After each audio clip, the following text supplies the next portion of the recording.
Hi, this is Jason Nickleby, Coordinator of Officials with the Minnesota State High School League, and this is Basketball Officiating Training Tape number 1.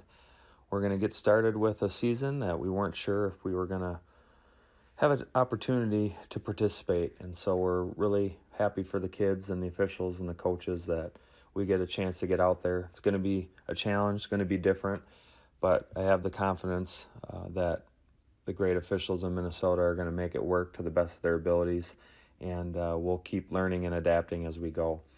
We didn't have a full state tournament, as many of you know, last year. We didn't have the boys tournament at all. Only had half of the girls tournament. So the clips we have were from the first few games that we were able to get in the girls tournament. And so it's not the typical close-up view that we have on TV, but it was streamed. So we did take some clips from those particular games to use for these training tapes. And again, we're not picking on any one official or crew or team, just trying to learn from these plays, taking a look at mechanics, philosophy, positioning, rules, and how we can pull them all up together to have successful games this season, knowing that it's going to be a challenge without pre-gaming like we typically do, showing up right before game time, wearing a mask or face covering the whole time, all of these things that we have to adjust to for this season, in addition to the always difficult task of officiating basketball with all the judgments that come with it. So appreciate your work and your diligence.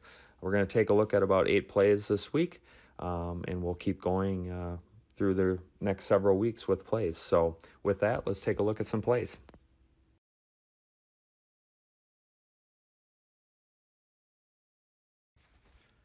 On this first play, I want to talk about restricted area arc rule language. We've had this rule in place in Minnesota for the last 2 years, and this will be the 3rd year of it. And we've done a really nice job as officials and coaches and players of adjusting to this rule, and we're trying to eliminate unnecessary collisions in the paint. That's the primary objective of the restricted area arc rule language. And we've done a really good job with that, but there's still some work to be done, and let's take a look at some examples of this. And we haven't had a lot of clips of these, because we haven't had this very long, but as we go along, we'll get more of these examples. And in this particular case, we have a long rebound. It's subsequently tracked down by the offensive team, and the rebounding player takes the ball and goes right at the basket. So there's a couple aspects to keep in mind when we're judging a play like this. Okay, first, the secondary defender, as defined by rule, cannot establish initial legal guarding position in the restricted area for the purpose of drawing a player control, foul, or charge when defending a player who is in control of the ball, as we have here. Okay, so we need to know if they're secondary by rule, and if so, have they established initial legal guarding position in the restricted area, not outside the restricted area, but inside, and they are grounded. Okay, that's what we're looking for when we're talking about secondary defenders, restricted area blocking fouls, and so forth. So in this particular case, we have a ball handler who gets by the primary defender. Even though it's a rebound, a primary defender comes out to guard. She goes right by her. Now, any defender that this ball handler subsequently encounters is going to be a secondary defender by rule. So their restrictions are they cannot establish initial legal guarding position in the restricted area. In this particular case, the secondary defender establishes initial legal guarding position in the restricted area for the purpose of taking a charge, and there is enough contact here with the offensive player, and she is still grounded, this secondary defender. Therefore, we should have a restricted area blocking foul on this play. If we look further down the restricted area arc rule language, we'll see a couple articles that we need to take a look at and determine if they apply. So Article 1 talks about a secondary defender is a teammate who has helped a primary defender after that player has been beaten by an opponent because he or she failed to establish or maintain a guarding position. And that defensive player is beaten when the offensive player's head and shoulders get past the defender. So that's what we have here. This primary defender comes out to guard, doesn't do a very good job of it, but she does come out to guard. The offensive player goes by her, which means, again, any defender that is encountered after that is a secondary defender by rule. So their the restrictions are they can establish initial legal guarding position there for the purpose of taking a charge. Okay. The third article talks about after an offensive rebound, which is what we have here, there are no secondary defenders when the rebounder makes an immediate move to the basket. And we're not talking about a recovery of the basketball out at the midcourt stripe like we see here. We're talking about right off the rim, catches the ball, goes right to the basket, and subsequently encounters a defensive player and there's contact. That play should be judged using all the typical guarding, verticality, block charge rules that are in the NFHS rulebook. That play should be judged like there is no arc. In this particular case, this rebounder has a chance to go past a primary defender, encounter that secondary defender. Therefore, when this contact occurs, the secondary defender is grounded in the restricted area. We should have a restricted area blocking foul. And remember that our mechanics are, when we have this, fist in the air, signal the blocking foul, and point at the restricted area, indicating that this would have been a no call or charge had it been outside of the restricted area. But because the secondary defender was grounded in the restricted area, we have a restricted area blocking foul.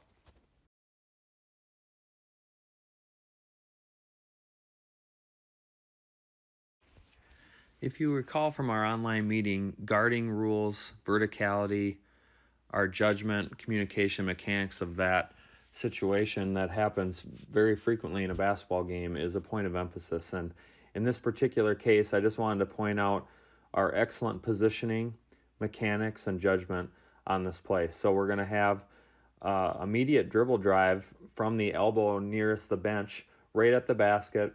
The lead is mirroring the ball as the lead, so we're a step off from the lane line and a step or two back from the end line, in excellent position to view this.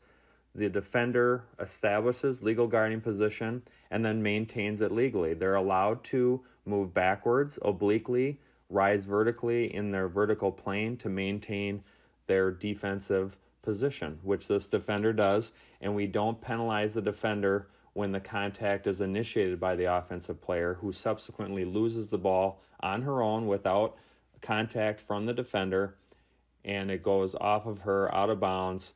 We raise the hand, kill the clock, and send it the other way. So this is excellent positioning as the lead, mirroring the basketball, good knowledge of verticality, seeing the play the whole way, start, develop, and finish, and then a proper no call for the defender maintaining her vertical position on this play. So this is excellent mechanics and judgment by the lead on this play.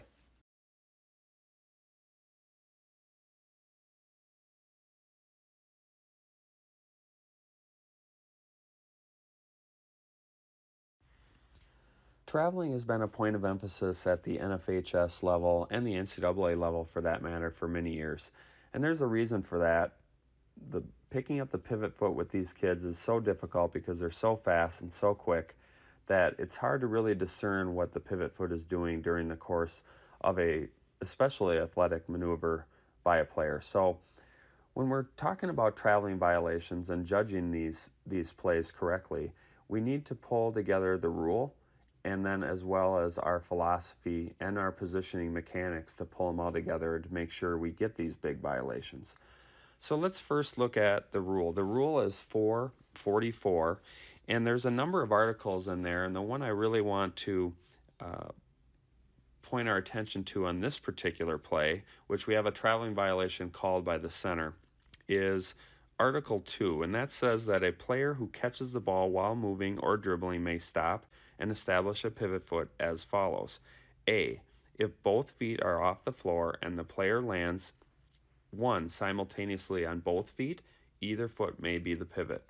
2. On one foot followed by the other, the first foot to touch is the pivot. 3. On one foot, the player may jump off that foot and simultaneously land on both. Neither foot can be the pivot in this case. So if we take this rule and then apply philosophy to it, I think we're going to get a lot of these plays correct most of the time. Okay, we're not going to get these 100% correct. The players are just so fast and quick, it's very difficult to judge these in real time. But if we break down the rule and break down philosophy, pull them together, I think we'll be in good shape moving forward. So from a philosophy standpoint, try to put the player who's gathering the basketball either from a pass or from stopping a dribble. Let's try to put them off the floor, meaning when they finally get total firm control of the basketball, let's try to put them off the floor, which means they have more options to establish a pivot foot. It means they can land on the next foot, which means that's their pivot, or they land with a jump stop and they have opportunities, to have a pivot foot either way. So try to put them off the floor. That will give us more options moving forward. If you take a look at this play, there's a case that can be made that her right foot is the pivot foot when she gets the basketball, which means as soon as she lands, she picks up that right foot and puts it back down again, which means we have a traveling violation at that point. So technically, could make a case for traveling here. However, if we put her off the ground from a rule and philosophy standpoint, in that case, the left foot would be the pivot foot, which means when she starts her dribble towards the basket, she picks up her right foot to move forward, which means we would not have a traveling violation here. So from a technical standpoint, from a rules perspective, we could have a traveling violation, and it is supported by the rule book. But from a philosophy standpoint, if we have the opportunity to put her off the ground when she finally gains control of the basketball, that means we can provide her more options to make a athletic move towards the basket. Left foot is a pivot foot, moving forward with the right foot, which would mean we don't have a violation on this play. Again, supported by rule book. However, philosophy standpoint, try to put her off the ground, which gives her more options for establishing a pivot foot and means that we're going to get the big ticket traveling violations that affect the game.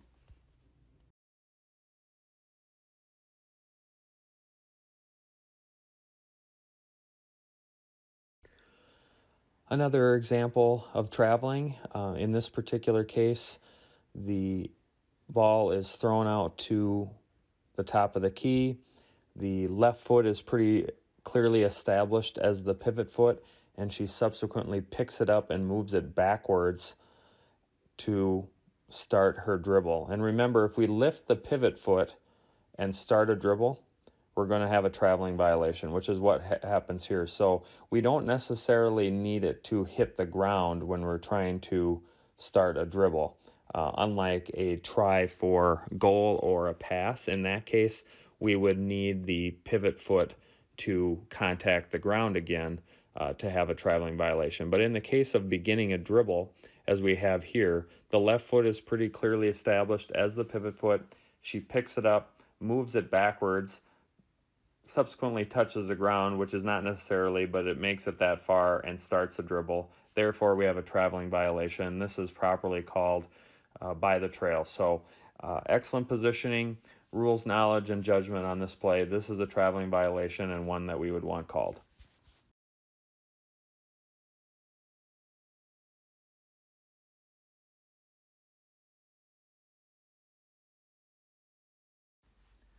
On this play, we're going to have a pass right in front of the team bench, and we're going to have an illegal screen called by the center official. So let's talk mechanics and positioning for a play like this. So first, I really like the center's position. We work beneath this matchup, this primary matchup, so we can view the on-ball defender and the ball screen as well, and pick up all of that action and make a ruling on this. So we're able to do that because we're looking through these two players, picking up space, which allows us to view contact to determine who's responsible for that contact and if it meets the definition of a foul. So this is excellent positioning and mechanics by the center, working beneath this matchup to pick up all of this contact and make a ruling.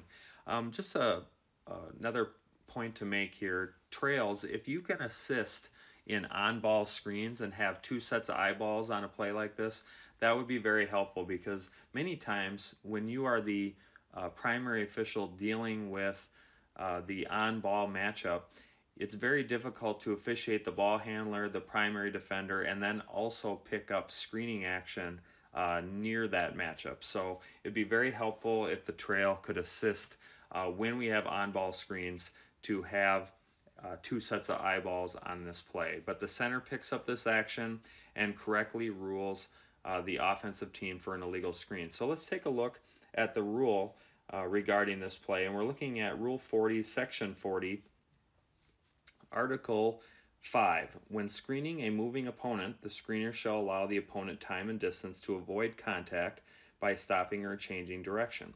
The speed of the player to be screened will determine where the screener may take his or her stationary position. The position will vary and may be one or two normal steps or strides from the opponent. So in this particular case, you see that the defender, the on-ball defender, is moving, which means when we set a screen as the offensive player here, we need to set it early enough so this player has a chance to adjust and go around. And she doesn't have that opportunity because the screen is set too close to the on-ball defender, and she's still moving up towards the center court line at the time of contact. This is an illegal screen and was properly called by the center, and it's excellent mechanics, judgment, and positioning. The only small thing I would point out for the center, let's just slow ourselves down, fists in the air, and we would do the punch like we do here, and then stop in the reporting area to report the foul to the table. But overall, this is excellent mechanics, judgment, positioning on this play by the center.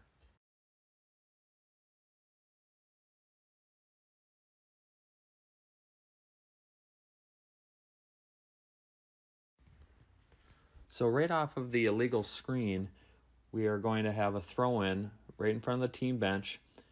We're going to come across the center line, go right to the basket, kick a pass out to the wing, and I want you to take a look at the positioning and mechanics of the center as it relates to the lead and their rotation and a subsequent shot. So looking at the center, we're in excellent initial position. This is exactly where we want to be. We're about free throw line extended, maybe a step lower. We're in really good position to keep players in our vision, and we're not too high. We're playing the percentages. Remember, most of the plays we need to officiate are in the front court. No reason to be too high. Better to be low and have two centers than two trails. So excellent positioning by the center here initially. And then when the pass kicks out to the wing, we take a step or two out to view space between players so we can determine who initiates contact and who is responsible for that. And that's what we want to do on this play. We can't work beneath the matchup because it's way too low, so a step or two high or higher in this case is totally appropriate and what we would want to do.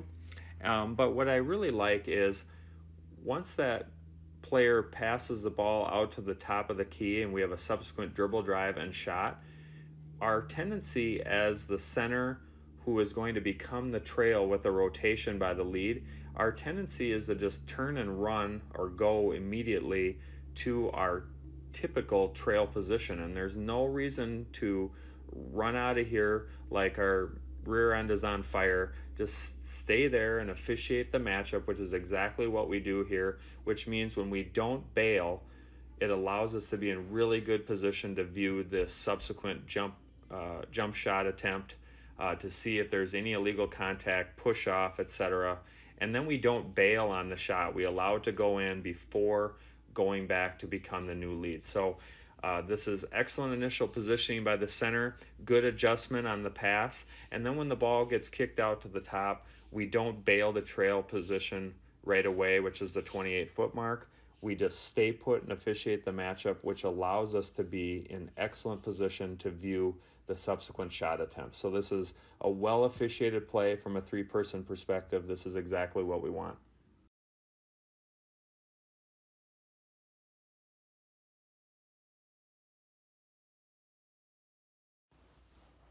On this play, we have a transition play, so we have to get down into position very quickly because we have matchups and potential contact to rule on that are developing at the beginning of this play. So as a center, we want to get to free throw line extended, maybe a step lower if we can.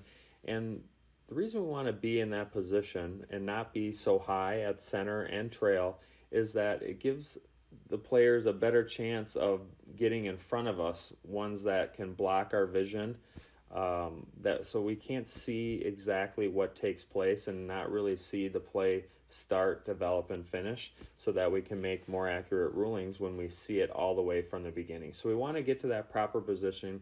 Positioning is key. If we are in the proper position, we're going to make correct judgments more often than not. And then in this particular play, just remember that if we see the play start, develop, and finish, we need to see, does the defender establish legal guarding position? Do they maintain it legally? Who's initiating the contact?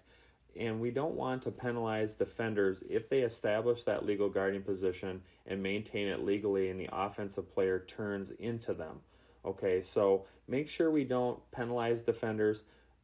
Make sure we see the play from the beginning, know if that defender was legal and if they're the ones creating the contact or the offensive player is creating the contact. And, this isn't the greatest view, but based on what I see here, it looks like the defender maintains legal guarding position and the offensive player creates the contact. Therefore, we probably should have a no call in this play. If we have significant contact, then we would support an offensive foul, of course. But in this particular case, I think we can go with a no call. But if we do have a foul, I like that we stay put, we signal what we have at the spot, and then we go to the reporting area to report. So that part was well done. But try to get to position, our initial position that we want to be in, which is free throw line extended or a step below as a center, and then be stationary, pick up that action, pick up the defender, see the play start, develop, and finish, and then make a judgment. So positioning is key, and then our mechanics of where we're looking and what we're looking at, pull it all together, and we're going to make accurate judgments more often than not.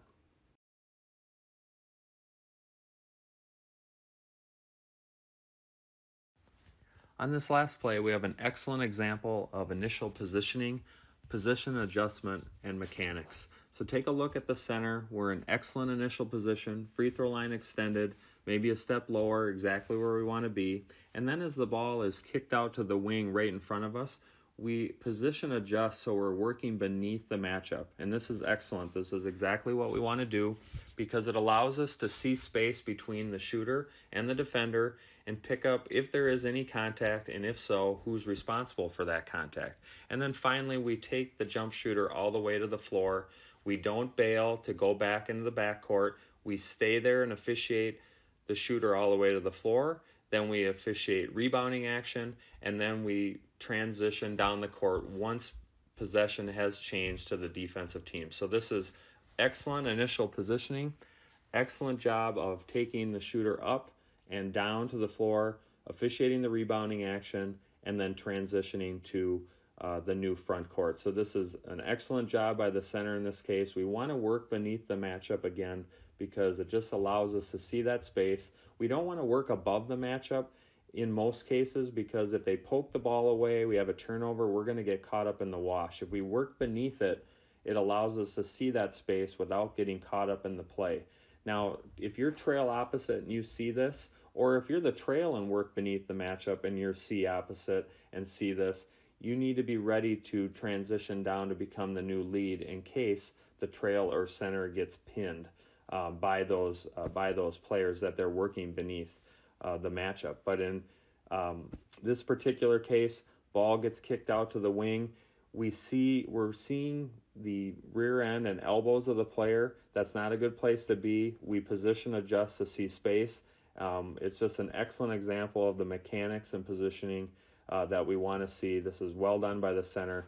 A good one to finish on, and we'll have some more plays next week. Okay, that will do it for Training Tape 1. Glad, again, that we get a chance to get out and see some basketball, and appreciative of all of you and your efforts. Again, a challenging year. Proud of all of you and the work that you've put in to be ready to go tonight.